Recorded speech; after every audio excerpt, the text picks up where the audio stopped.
Coach, this is kind of what March basketball is all about, last-second shots, getting big wins in the tournament. Yeah.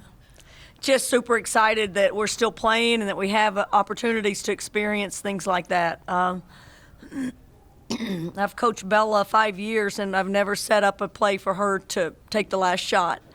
But have a lot of confidence. She spent a lot of time in the gym trying to make, 15 and 17 footers. So her play, I think Jess made another senior, Jess made a key basket. B made a key basket late. And that's what you just love, the experience of these seniors that don't want to be done playing, and they're playing for a lot, leading your team to a victory and making the key plays at the end of the game. And what can you say about your team in the second half? You get down by double digits at one point, trailing for most of that second half and having to come back there.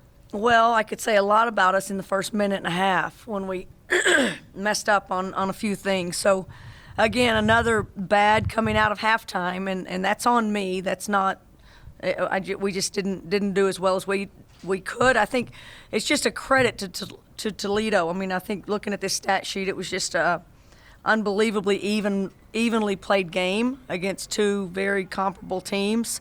Play makers on each side of the floor. I felt we were a little rattled. I felt like I felt like Bella was a little emotional and not giving us just a solid, just a presence, and needed her to become that for us. And I thought when she did, things really helped. I thought Jess gave us some good minutes, but our response after that minute and a half out of the halftime was pretty much, 17 and a half minutes or whatever that is, 18 and a half minutes of really, amazing basketball. I mean, when you think about it, we outscored them, by 12 after that from then on. So, again, really big plays, and I'm proud of how we responded. Coach, it seemed like there were big stretches of that game, especially when you were in trouble, when Wallach and Via were keeping you in it. Yeah. Yeah, I thought B had great energy. Tara had great energy starting the game. Some of her baskets got us going. Clearly, we had the lead until the very end of that half. But, those two players are so key for us defensively. Tara's so long, and we can put her on people, and she can cover ground, and, she's kind of become the person that can guard their best guards on the other team. And B, there's just nothing she's not willing to do defensively, gritty, and in the toughness sides of the game. Rebounding, knowing the scout, playing all different personnel. So I think you're right. Those two players, they bring you so much. Maybe even on nights when they don't score or they have an off night scoring, it's them being on the floor is key to our success.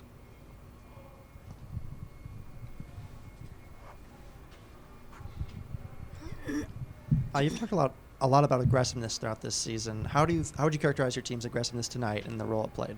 Well, I thought we had to be physical with this team. I mean, they're physical. They're a physical basketball team.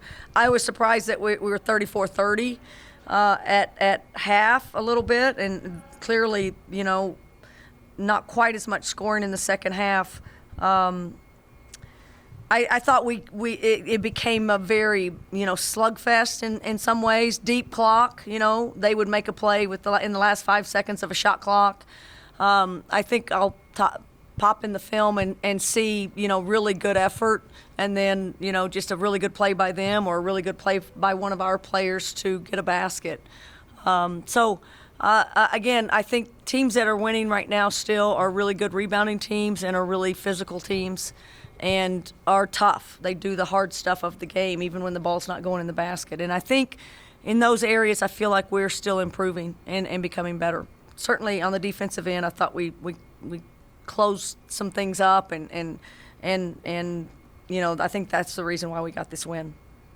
This place got loud in key moments. When I asked Bella about that, she said finally, and it was such a joy to force the other team not to be able to hear their play calls or things like that. But what was your impression of the crowd and the role it played tonight? Well, I mean, there's a lot to be said about Beasley, of what it's not. But I think the thing about it is, not even, a full place can sound really, really loud. Just that many people, the band, the both sides, the one side obviously has a lot more people on it. It really is disruptive to have fans in the stands and passionate fans. And it made a difference, I thought, in the fourth quarter. I thought we really, when we got going, we gave them a lot to cheer about, and they helped us keep our energy up and I think finish out that game well.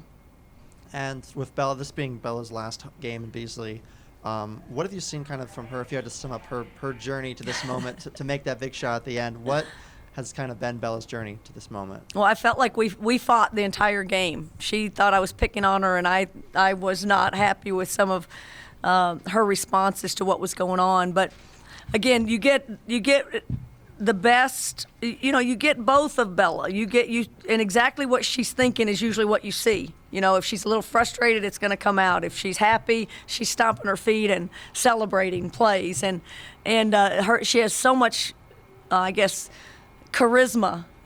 She really, and energy within our team. And so if she's down at all, it hurts our team. So her leadership and her need to be really, really a consistent, tough, real invested and present. I think that's the biggest thing. I think her growth in trying to stay present is some of her best qualities. I mean, she's great in the practice gym. She's working out like crazy. Her work ethic is off the charts. But, to be present in competition and when things aren't going your way is really the key to being a really good player and a really consistent player.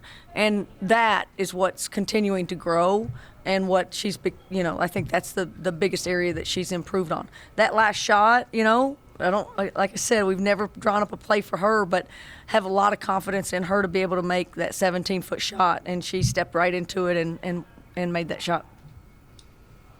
Coach, I'm not sure if Lockett scored for them in the second half. I don't think she did. I guess just talk about the plan defensively on her, on their other guys that are good scores for them. Yeah, I mean, they kind of have a double blur play where she can just get to her right hand and down the lane line. And, when certain people were in, it seemed like we guarded it well. And then they had a counter that got, I can never say her name, Sammy, 33, that has a little flare on the backside. And so if she couldn't get downhill, she could throw it back to her, and they made some threes that way. So two really great players. Again, I thought we close off one, then someone else breaks loose and becomes real effective. Obviously, Hannah hurt us inside as well. So, I'm really impressed with their players, their player development, the skill set that they brought. But I thought that was a big key, stopping Lockett and not letting her score in the second half. And then how big has rebounding been for you guys these last couple games in the tournament here? Yeah, I keep saying it. Like, I haven't noticed, I know these officials more than I've noticed the last two, but the officials just haven't really been a part of the game. I think the game, regardless of what the refs tell us, gets more physical in the postseason. NCAA, it's more physical. Here, it's more physical. But it's consistently been really, really well called. And I just like how we've competed on the boards. Again, that starts a lot with B. B starts and ends most of the people going to the boards. But, out rebounding them was probably something that kept us in the game. But, again, the stat sheet pretty much shows everything's identical except we had 2 more free throws. So it's pretty crazy that stat sheet looks like it does.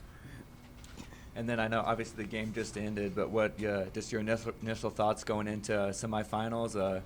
Games just keep getting bigger going forward. Well, I have been watching Illinois. Other people on my staff had Tulsa, so I'm very aware of the challenges that they bring. Really, just quality opponents. I mean, the quality of opponents in this entire tournament and the wins that people have had. Lamar probably should have been in the NCAA. They got upset. I mean, Toledo should have been the NCAA. They got upset. And those one-bid leagues, it's just so unfortunate that they can get upset and still not make the tournament. So the quality of opponents, the wins within this tournament are just amazing. And now we face probably a more like opponent, size-wise and maybe some of the things people, how they play, but still just a new style too, because it's a little bit different in the Big Ten. So just excited that this team gets to experience a Final Four opportunity.